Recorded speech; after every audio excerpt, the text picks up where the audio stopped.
ha sempre toccato dei luoghi religiosi e non sempre, però la maggior parte delle volte. Pensiamo a Assisi, il luogo della pace, pensiamo alla Madonna del Frassino, questi giorni in Monteberico. We remember some of the great GC battles at the Giro d'Italia. And Quintana is about to take the lead on this race with a stage win. It's certainly his day, and it'll probably be his Giro as well. But first, Lars Bak's transition from racing bike to team car.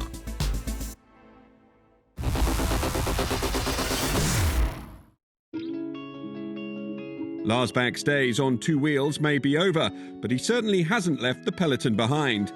After retiring at the end of 2019, the long-time domestique's now following the path of so many riders before him, to a team car as a director sportif with NTT Pro Cycling.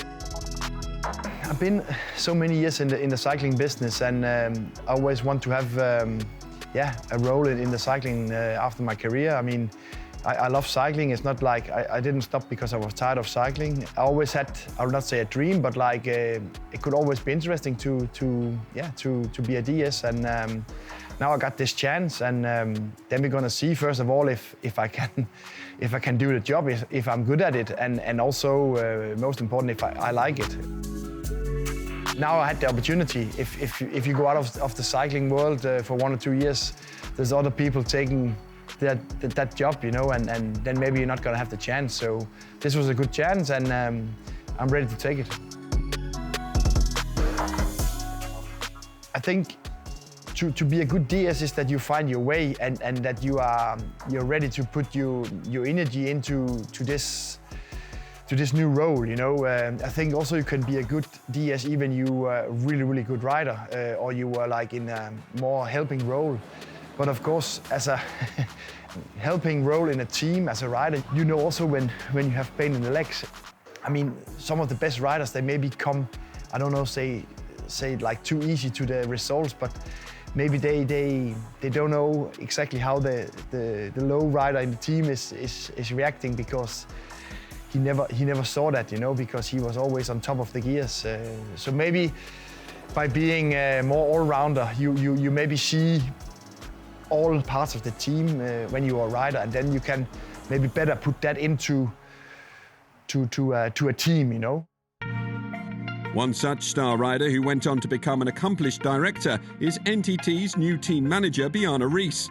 Bak rode for Riis at Team CSC for 5 seasons during the early stages of his career, and will now have the chance to learn even more from his fellow Dane.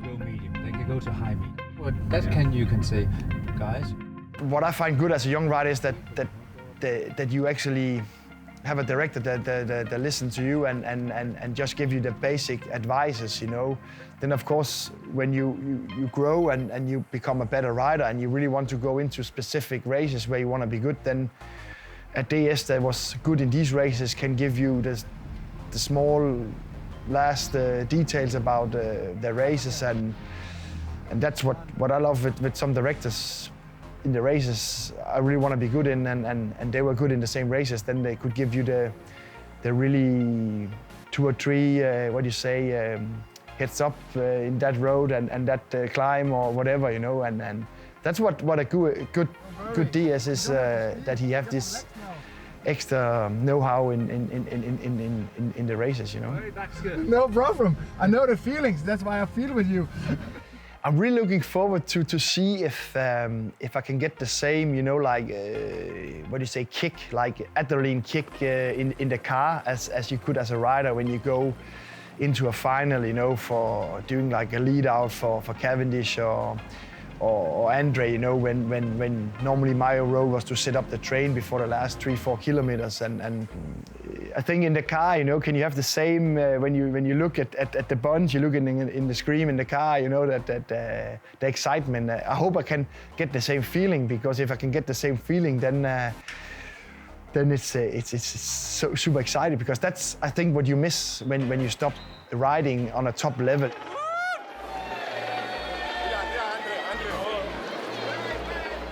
I hope I can still get that in the car. That's what the other director tells me, that you still get a lot of action in the car, and I'm really looking forward to that in the first races.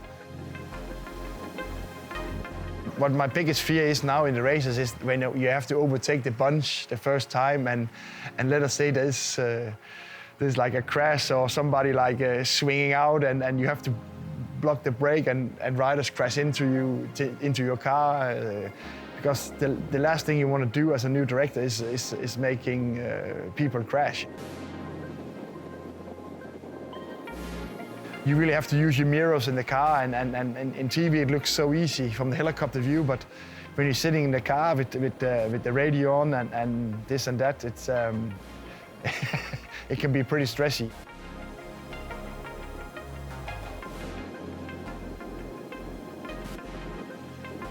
You have to learn from your mistakes, and I will do a lot of mistakes here in the start. I'm pretty sure of that, and then you just have to learn from it, and not be afraid to make mistakes, you know, because like I said, it's all new for me, but I'm looking forward to it.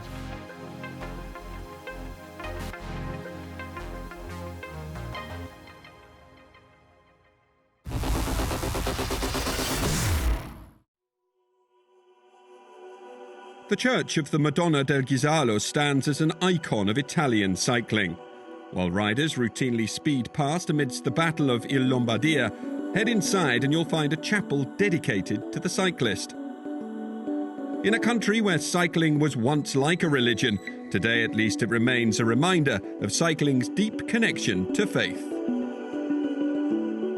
Ha sempre toccato dei luoghi religiosi. E non sempre, però la maggior parte delle volte. Pensiamo a Assisi, il luogo della pace, pensiamo alla Madonna del Frassino, questi giorni in Monteberico, Madonna del Ghisallo, dove c'è il museo dedicato ai ciclisti e il ricordo.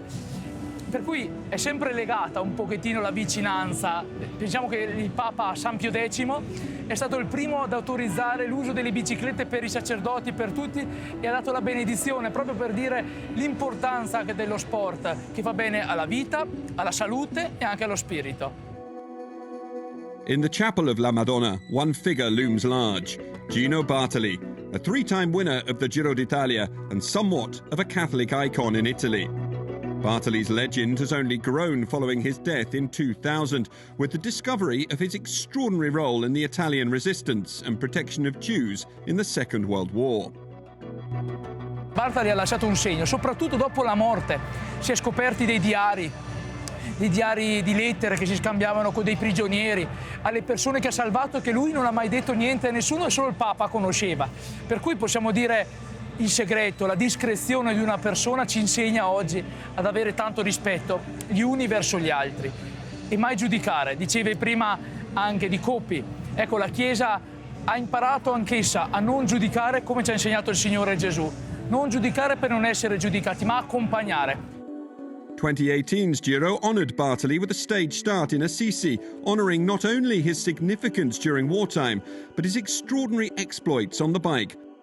Pensiamo alla nazione italiana nell'anno di crisi, nel 1948, quando il presidente del Consiglio De Gasperi ha chiesto ad allora appunto ai ciclisti italiani di vincere il Tour de France proprio perché c'era bisogno di una svolta. Quindi a livello politico, a livello sociale, ma anche religioso, la Chiesa li accompagna perché, come dice San Paolo, tutti corriamo, abbiamo la nostra meta. Certo, lo sport, il lavoro, la vita hanno le loro tappe, però la meta più grande è la felicità, è il raggiungimento della soddisfazione, che noi sappiamo che è impiegare al meglio la propria esistenza, la propria vita. Despite the internationalization of the sport, cycling in Italy has continued to stay close to the Vatican. So che i papi hanno quasi sempre benedetto le maglie rose prima del Giro, Papa Francesco nelle ultime volte, ma hanno sempre sostenuto la grande corsa italiana, anche perché è una corsa che crea nazione, crea il popolo italiano, e il Papa, dando la sua benedizione e il sostegno, vuol dire che anche il Signore non solo protegge, non solo accompagna, ma è vicino ai corridori, a questa gara, perché porta del bene, ecco, sia umano, economico, turistico, ma anche spirituale. Ever present during Italy's toughest race, Don Daniele plays his own unique role, offering spiritual guidance to riders of the Giro. Qualcuno ne ho di amicizia, abbiamo creato un bel legame con loro, con le loro famiglie. E penso innanzitutto a Giovanni Visconti, che lo conosco da anni, penso a Maxime Boé, francese, che abbiamo tenuto un buon rapporto, e poi Franco Pellizzotti, e ce ne sono tanti. Da ultimo Fabio Aru, che ho avuto la possibilità di dare la Santa Comunione in novembre, eravamo una celebrazione per cui fa vedere anche la bellezza, si crea dell'amicizia, dal rapporto di saluto a una bella amicizia. Vado anche a trovarli ogni tanto, penso a Ivan Basso, penso a Daniele Bennati, tanti altri. Adesso sto preparando al matrimonio Manuel Quinziato in Spagna, e allora si allarga la cerchia sempre in più, si diventa una grande famiglia, ecco, la famiglia del ciclismo italiano. While the riders leave no stone unturned in their physical preparation and maintenance during a Grand Tour, Don Daniele believes his spiritual comfort can be the final piece of the puzzle. È una cosa importante perché innanzitutto i corridori sono persone che anche loro fanno dei sacrifici, degli impegni, lasciano le loro case, le loro famiglie, le ragazze, eccetera, i loro paesi, per intraprendere la loro passione, che è diventata anche professione di vita, il loro lavoro. Certo che però tanti mesi via, quindi a volte un messaggio via cellulare, via internet, una vicinanza aiuta l'esperienza, perché poi è un'esperienza spirituale. Ogni persona è spirituale, e anche i ciclisti, come ogni sportivo, eleva anche il suo spirito al Signore.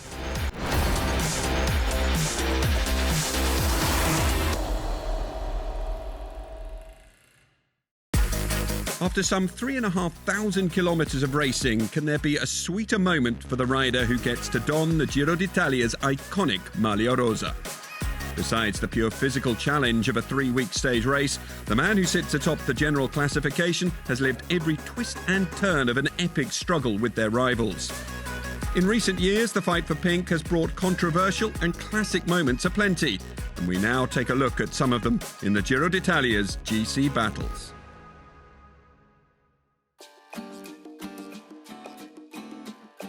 By stage 16 of 2014's Giro, the pink jersey sat on the shoulders of Rigoberto Urán as the peloton braced frigid ascents of the Gavia and Stelvio passes. Urán's compatriot Nairo Quintana was set to become the beneficiary of miscommunication over race radio after the race crested the Stelvio. While some riders sat up having incorrectly heard the word neutralisation, Quintana and a small group continued to race down the climb. With pictures limited down the descent, it all started to become clearer down the bottom. That looks very much to me like Quintana being led down by one of his teammates. Certainly doesn't seem to be any groups being neutralised at the moment. No, and Quintana will be happy with this, the way this has panned out. The question is, where is Urán? That's the vital question that we have not got the answer to at the moment. The 1 kilometre to go marker, and they're already on the 14% gradient. He's just not let up, as you'd expect, all the way up this final climb towards the finish. He's extended his lead on all of his GC rivals in that group behind. Urán, Maika, Aru, all of the guys who he's been trailing for the whole of this race so far. There's the line, and Quintana is about to take the lead of this race with a stage win. It's certainly his day, and it'll probably be his Giro as well. By the time he hit the finish line, Rigoberto Urán had conceded some 4 minutes to his compatriot, giving a GC lead of 1 minute 41 seconds to Quintana. The Colombian would go on to consolidate this lead with a dominant display in Stage 19's mountain time trial, all but confirming the first Grand Tour victory of his career. Alberto Contador's final Grand Tour victory of his career stands as one of the most impressive, partly because of his complete dominance. El Pistolero seized the pink jersey on Stage 14's time trial, catching his Minuteman Mikel Landa on the road, all while overall leader Fabio Aru collapsed. The first challenge to Contador's pole position came on stage 16, with the race leader suffering a mechanical and with Astana continuing to press ahead. At the foot of the Mortirolo climb, Contador was nearly a minute down on the head of the race. 40 seconds now, the gap to Contador, so he is bringing it back slowly but surely. He's on those ramps of 9.4% at the front. They're on some of the steeper sections of the climb. There is Aru, and this is going to be heartbreak for Aru, I suggest. This, in some ways, is going to be a hammer blow for the man in the white jersey, not the man in the pink. Because when Contador gets back, having battled back to a position where he maintains his gap overall, it's going to be Aru that takes a big drink of disappointment when he sees him. Here's the junction in. Alberto Contador makes his way back up to this duo of Team Astana riders. Not content with just riding on. We said if he gets a moment's respite, he can impose himself. And so he's gone. And there was Aru out of the saddle, just trying to match his pace. Can't do it. This is a ride of a true champion. And Contador now, almost precociously out of the saddle. Only Lander and Steven Kruiswijk could follow the pink jersey, with the former ultimately taking the stage. His teammate Aru, though, would ship some 2 minutes to Contador that day. While the Astana dual threat would whittle his GC lead down to just under 2 minutes by the time the race reached Milan, it never looked in doubt that Contador would claim his 7th Grand Tour victory.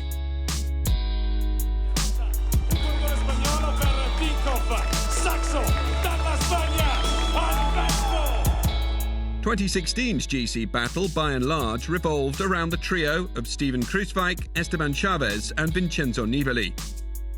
By stage 19, the leader's jersey rested on the wide shoulders of Kruiswijk, but a crash on the descent of the Colle dell'Agnello left the Dutchman battered and bruised. For Nibali, who'd struggled early on in the Giro, it was a great time to find his form. While he dropped Chaves to take the stage win, it would be the Colombian who succeeded Kruiswijk in pink. 44 seconds down on Chaves, Nibali still had work to do on stage 20.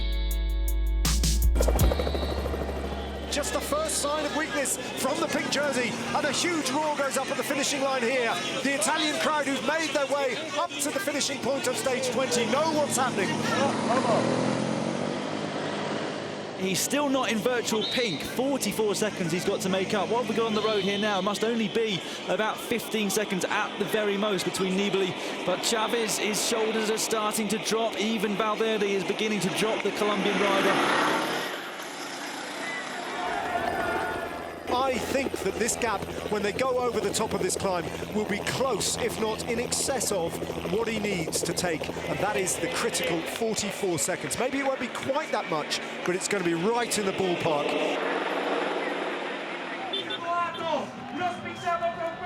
And now the clock is ticking over. I can tell you that Esteban Chaves needs to come in the next 25 seconds if he is going to win the Giro d'Italia. Where is he on the road? The answer, nearly a minute and a half down, handing the jersey to Nibali at the last opportunity for the Italian's second victory in his home Grand Tour.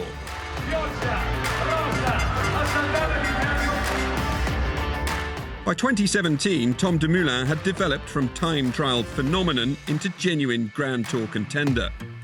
That said, few had backed him against a Giro field that included Nairo Quintana and Vincenzo Nibali. By stage 14, already resplendent in the pink jersey, Dumoulin showcased why he was the man to beat with an assured display on Europa. A poorly timed comfort break just before the ascent of the Stelvio on stage 16 cost Dumoulin time, and most of all, embarrassment. But even after Quintana assumed the lead 3 days later, Dumoulin knew he could count on the final day's time trial to try to overcome a 53-second deficit on the pink jersey. Sure enough, Quintana was no match for Dumoulin against the clock, as the Sunweb rider jumped from 4th to 1st in the general classification. In 2018, Chris Froome had been enticed to make a crack at the Giro d'Italia, but soon found out the going wouldn't be easy. Suffering the effects of a crash in the reconnaissance of day one's time trial, Froome had already shipped 1 minute and 10 seconds by the start of stage 9. Things would only get worse as pink jersey Simon Yates set about blowing the race apart over the course of the next week. Froome's compatriot would bag 2 more stage victories, all while the 4-time Tour de France winner slipped to 3 minutes and 22 seconds down. Before stage 19, Froome and DS and Nicolas Portal drew up a plan, not only to crack Yates, but overall rivals Tom Dumoulin and Thibaut Pinot as well. With a 70-kilometre solo raid, Froome secured the pink jersey and an ultimately unassailable lead over Dumoulin of 40 seconds. The potential of Ecuadorian Richard Carapaz had first become apparent at 2018's Giro, where he claimed a stage win and a second place in the youth classification.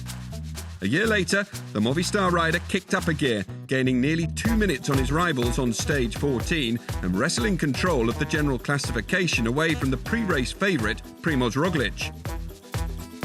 The question heading into stage 15 was whether Roglič had peaked too early and whether Carapaz could contain Vincenzo Nibali on his favourite terrain. Nibali goes, and he knows these roads, and he's been waiting and waiting and waiting, and Vincenzo Nibali has launched to the great excitement of everybody in Italy right now as Formolo tries to cover it, not able to. Primož Roglič, in standard form, is going to just try and squeeze his way back on. Roglič has hit some sort of difficulty. That could be key. Has he been off his bike? Primož Roglič gets back on, and he's on the wrong bike, and this is a crisis moment for Primož Roglič. Carapaz showing himself to be a very, very strong overall leader of this bike race. Having neutralised Nibali's threat and forcing Roglič into a costly mistake, Carapaz showed the legs that would maintain his lead throughout the final week.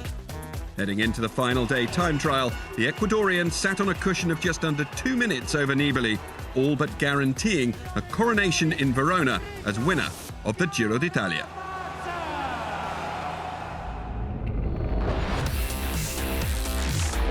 That's all for this edition. Until next time, keep up to date with us on social media.